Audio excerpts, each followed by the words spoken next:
Lo que es real es racional. Lo que es racional es real. Georg Wilhelm Friedrich Hegel. Prefacio a Principios Fundamentales de la Filosofía del Derecho.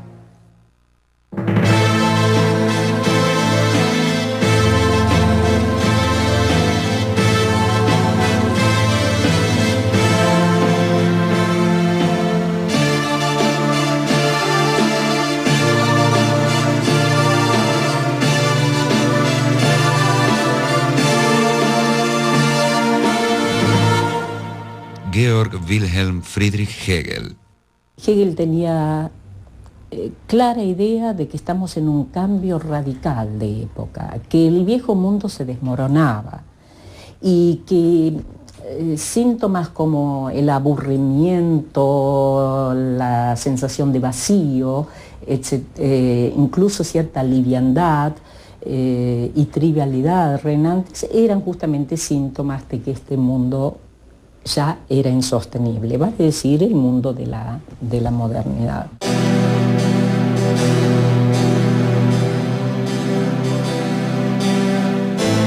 Hay un antes y un después de Hegel, y si se lo sigue discutiendo, es porque nos sigue desafiando y definiendo. En vida, Hegel publicó 4 libros. En 1807, La Fenomenología del Espíritu. En 1812 a 1816, fue publicando los diversos libros de la ciencia de la lógica.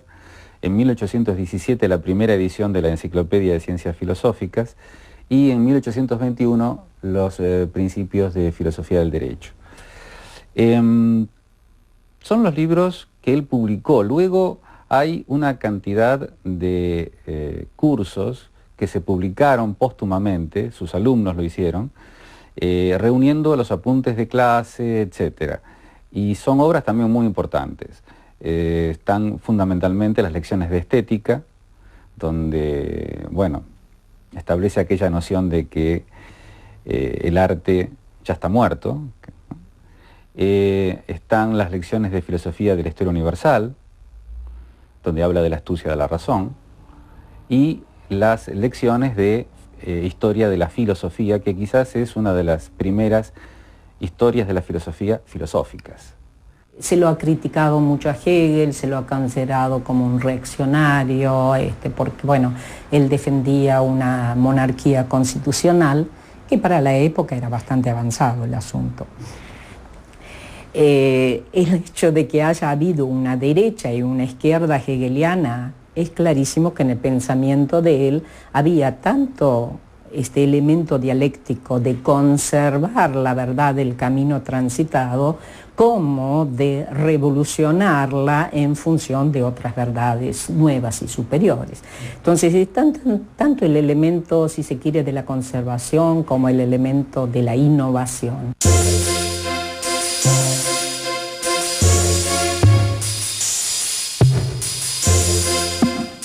Georg Wilhelm Friedrich Hegel nació en Stuttgart, una ciudad al sur de Alemania que pertenecía al Imperio Prusiano en 1770. Su padre era funcionario fiscal del ducado. A los 18 años, el joven Hegel se inscribió en la Universidad de Tubinga para cursar la carrera de teología. Trabó allí amistad con 2 jóvenes que serían clave para la cultura romántica alemana: el filósofo Friedrich Wilhelm Joseph Schelling y el poeta Friedrich Hölderlin. Los 3 amigos compartieron habitaciones, estudios e ideales. Al finalizar sus estudios y consciente de su falta de vocación para la carrera eclesiástica, Hegel se ganó la vida como preceptor en familias acomodadas. Recién en 1801 obtuvo, gracias a la recomendación de Schelling, una cátedra en la Universidad de Jena. Su primer texto importante no aparecería hasta 1807. Se trataba de la Fenomenología del Espíritu, concebida por Hegel como una introducción a su sistema filosófico. La Fenomenología del Espíritu va a ir estudiando las diversas figuras de la conciencia, desde la conciencia sensible hasta el saber absoluto, o sea, el saber del absoluto que se sabe a sí mismo. Hegel va a ir comenzando desde el punto de partida de la filosofía moderna, que es esta pura intuición sensible, va a ir viendo cómo se forma la autoconciencia, proceso en el cual él considera muy importante establecer los pasos del reconocimiento, y ahí hay páginas muy célebres como las de El amo y el esclavo, el tema de la conciencia infeliz, etc. Y llegar finalmente a el modo en que la conciencia está más allá de sí.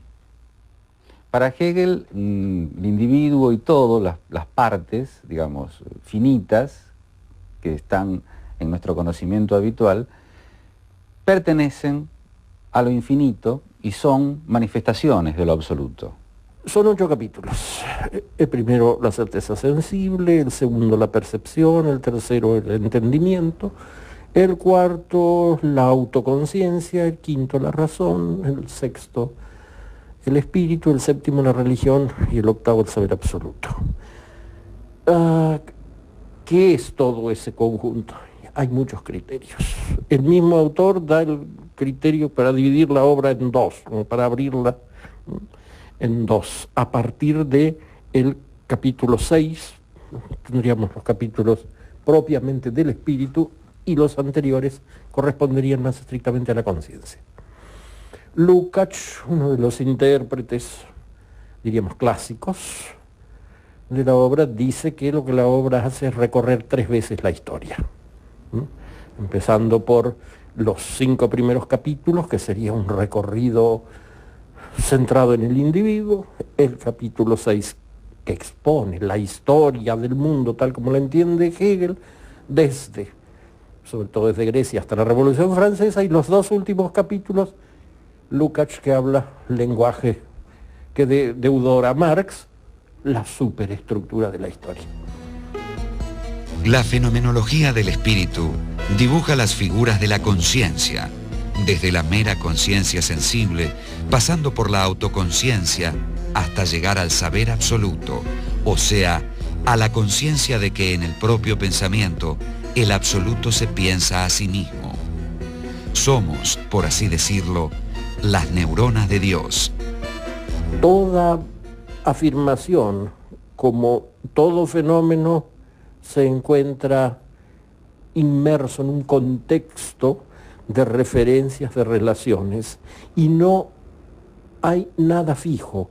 Él recurre en algún momento a la imagen de el resultado. Puede uno decir tal cosa es resultado, un fenómeno histórico es resultado de otro, pero él señala que el resultado sin el proceso que lleva a eso es como el cadáver. Es simplemente lo que queda muerto una vez que se acabó el proceso de gestación. Y en ese sentido lo verdadero es el todo. Lo verdadero del fruto es todo el proceso de desarrollo de la planta, por así, como, en fin, lo verdadero de alguien, de Napoleón o que sea, no es un señor que está ahí paseando con un uniforme, etcétera, sino que es el todo que viene a confluir en él. Lo cual quiere decir que el objeto de la filosofía es el todo, con lo cual se remite a la tradición, a la quizás más alta tradición de la metafísica, hace acordar un poco a Spinoza en algún momento. Justamente lo que Hegel quería evitar son las categorías y los conceptos fijos. Y siempre habla de la dialéctica como un elemento fluidificador. Es decir, el entendimiento, incluso el entendimiento moderno, sí trataba incluso de fijar con sus categorías, de fijar y de delimitar, y se perdía nada menos que la relación.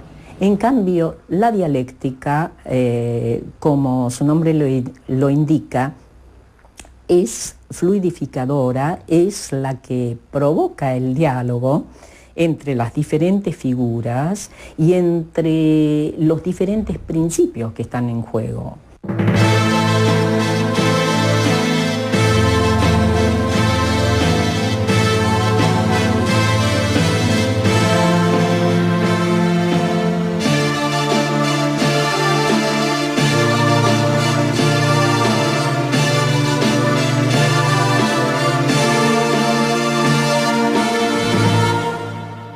Georg Wilhelm Friedrich Hegel.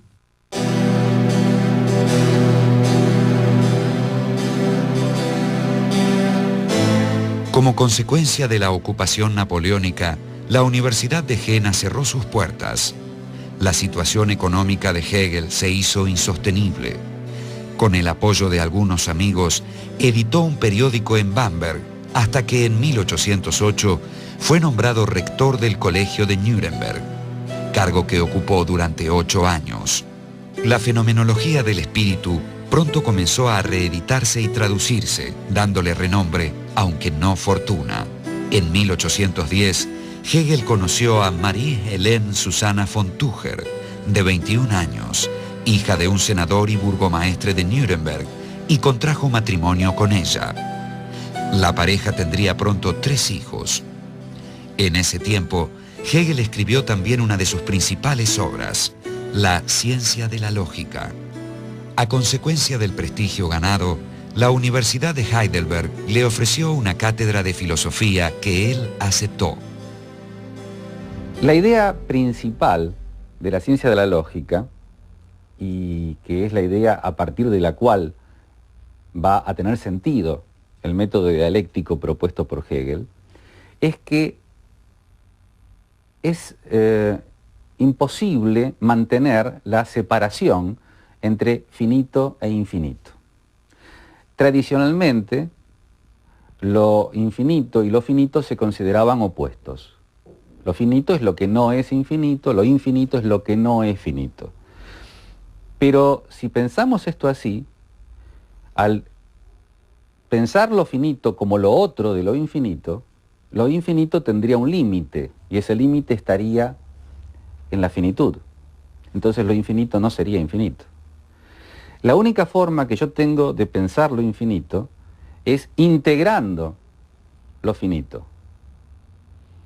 Y por lo tanto, lo finito mismo no sería otra cosa que la manifestación de lo infinito. Dicho de otro modo, lo absoluto se va a realizar y se va a expresar a través de los entes particulares. El problema fundamental es cómo relacionar lo finito con lo infinito.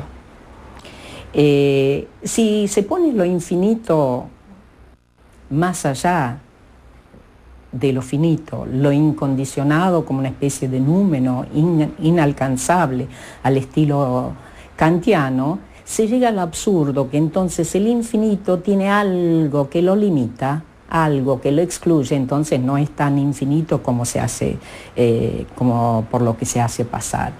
Y viceversa, una finitud que no tenga relación con lo infinito, que no sea capaz de entrar en relación y de constituir sistema con otros, se liquida a sí misma.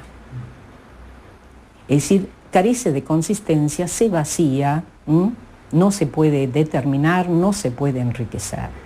Y entonces, esta es como una problemática fundamental, y es ese diálogo el que la dialéctica en su doble negación realmente quiere establecer. Y ella no es solo no tiene solo el motor de la negatividad, sino al mismo tiempo ella afirma el momento superior, y a partir del cual tenemos un nuevo punto de partida. Las ideas principales de la ciencia de la lógica son 2. En primer lugar, lo infinito no se opone a lo finito como si fueran cosas distintas. Más bien hay que decir que lo finito pertenece a lo infinito y que éste se expresa en aquel. En segundo lugar, todas las categorías están íntimamente relacionadas entre sí, y el modo de su relación es lo que Hegel llamó movimiento dialéctico, según el que una afirmación o tesis supone siempre su negación o antítesis, y la diferencia entre ambas resulta superada en una síntesis que a su vez supone su negación, y así sucesivamente. Este proceso no permite al pensamiento detenerse. El movimiento dialéctico opera en la ciencia de la lógica desde el principio al fin. Hegel reacciona contra ese formalismo ese formalismo que les gustaba mucho a los autores de manuales, por ejemplo, del pensamiento marxista, y que usaban la fórmula tesis, antítesis, síntesis como una especie de fórmula sacramental, algo así como los gestos del sacerdote durante la misa o cosas por el estilo. En Hegel nunca está nítidamente presentada esa especie de ritmo de ballet, de la tesis a la antítesis, etc. Lo que sí está es la idea de que todo es en su otro y en la síntesis con lo otro. Como si se dijera, uno no es solamente eso que cree ser o eso que figura declarado en los documentos o algo por el estilo, sino que es su entorno, su historia, su mundo y la forma como eso, que es lo otro respecto de él, viene a integrarlo. Porque la realidad misma es dialéctica y entonces el pensamiento no puede adecuarse a la realidad si no es también dinámico y por lo tanto dialéctico. El problema del entendimiento kantiano, por ejemplo, es que es fijo, trata de establecer, de fijar, y la idea de Hegel es que justamente en ese sentido pierde, digamos, la realidad, porque la realidad es absolutamente fluyente. La ciencia de la lógica comienza donde termina la fenomenología del espíritu y constituye propiamente la primera parte del sistema hegeliano y una de las pocas que desarrolló en detalle. Poco tiempo después, Hegel presentó la visión general de su sistema en un libro que llevó el título de Enciclopedia de las Ciencias Filosóficas. La enciclopedia expone el sistema maduro de Hegel, el sistema tripartito, o sea, el sistema de las ciencias filosóficas, y las tres principales son la lógica, la filosofía de la naturaleza y la filosofía del espíritu. ¿En qué termina el sistema de Hegel? Porque hay que entender que esto es un proceso. Termina en una noción que es la de la idea. La idea es algo así como la síntesis dinámica y nunca terminada, siempre en infinito despliegue, de todas las determinaciones que podamos acuñar. Y esto significa que el sistema no tiene fin. Esto significa que cuando Hegel establece algún punto donde dice, bueno, hasta acá llegamos, no está diciendo que no haya despliegues ulteriores, está diciendo que la filosofía puede ver lo que ha ocurrido, lo que se ha desplegado, lo que se ha determinado hasta un punto, pero que en realidad no hay cesación del proceso. Si el proceso se detuviera, todo se caería, porque lo que realmente tiene como base el pensamiento de Hegel es que el todo, el absoluto, es este proceso, es esta dinamis, es una dinamicidad absoluta. En 1818, Hegel ocupó una cátedra de filosofía en la Universidad de Berlín. 3 años después, publicó sus Principios Fundamentales de la Filosofía del Derecho, en el que exponía con más detalles algunas ideas que ya había planteado en su enciclopedia. Quizás el último de los grandes prefacios escritos por Hegel viene a concentrarse en la afirmación que se hizo célebre, según la cual todo lo que es real es racional, así la traducción española, y lo que es racional es real, cosa que ha suscitado críticas, etc. Eso viene a condensar la idea de que no se trata de proponer al lector cómo debe estar organizado el derecho y las instituciones del derecho, la familia, la sociedad, el Estado, sino que se trata de aprender de lo que es, lo cual querría decir, viene a constituir este discurso en el análisis de cómo es el mundo, del derecho, o como dice el otro título de la obra, del Estado, de la organización de la sociedad y del Estado. Justamente la figura de Hegel, una figura bisagra, significativa.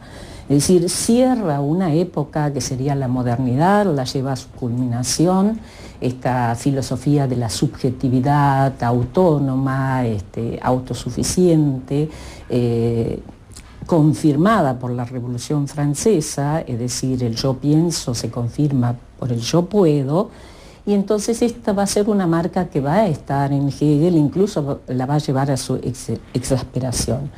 Pero abre la puerta del pensamiento contemporáneo porque justamente nos abre a la relación con el otro. Hay una frase significativa dentro de la fenomenología del espíritu donde Hegel justamente dice que solo hay una autoconciencia, es decir, un yo, un sujeto, frente a otra autoconciencia. El ingreso del otro, entonces, en la relación consigo mismo, evidentemente la hace estallar y en conflictos, pero al mismo tiempo la enriquece enormemente en ese intercambio. La importancia de Hegel en la historia de la filosofía no puede ser exagerada. Es prácticamente la filosofía en la que culmina la historia del pensamiento occidental desde los presocráticos. Trata justamente de cobijar a todos los filósofos anteriores como momentos previos de su propio sistema, y puede ser rechazada, pero muy difícilmente puede ser rechazada si aceptamos las reglas de juego. Y las reglas de juego son aceptar o suponer que el mundo de alguna manera es racional. Si el mundo es racional, es muy difícil decirle a Hegel que está equivocado.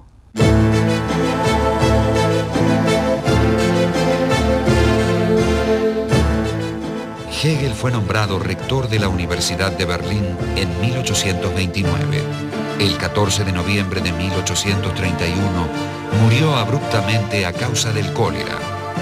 Fue sepultado con grandes honras y pronto sus discípulos publicaron los textos de sus clases y cursos sobre historia de la filosofía, filosofía de la historia universal, estética y otros temas. El sentido global de la filosofía hegeliana sigue siendo materia de discusión.